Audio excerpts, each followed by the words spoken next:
জি 24 ঘন্টায় বাংলার ৮ নিয়ে আমি সব্যস আছি আপনাদের সঙ্গে। আর শুরুতে যে খবর চোখ রাখবো ঘরে বসে দেশের শত্রু পাকিস্তানে তথ্য পাচার, স্বেচ্ছাসেবী সংস্থার আড়ালে থাকা গুপ্তচরদের সাহায্য, গুপ্তচরদের মোবাইলের ওটিপি শেয়ার করার অভিযোগ।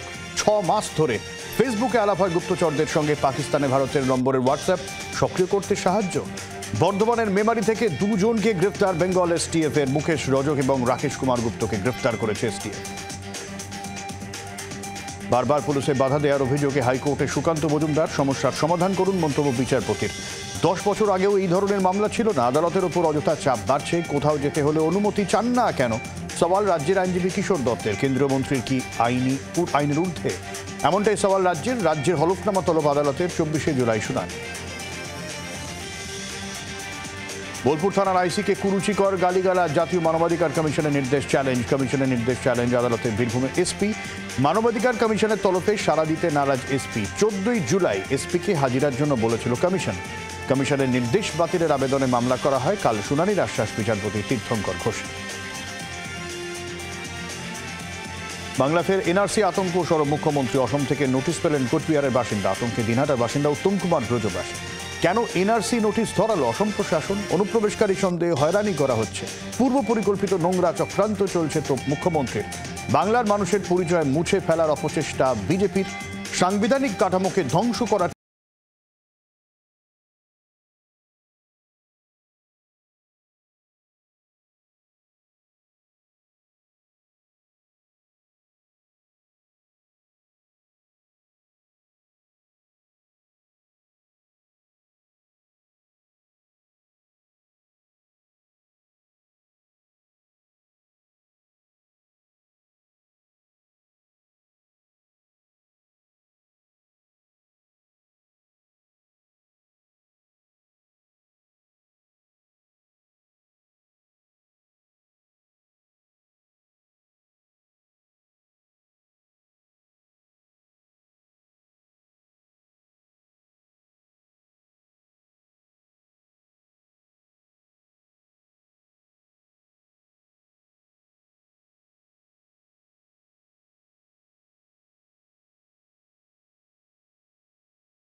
স্বরূপে পচা, এমনটাই পুলিশ সূত্রে খবর। স্থানীয় সূত্রে খবর, বেশ কয়েকদিন ধরে ওই ব্যক্তি নিখোঁজ ছিলেন। গোঘাট থানায় নিখোঁজের অভিযোগ দায়ের করা হয় 6 জুলাই সকালে।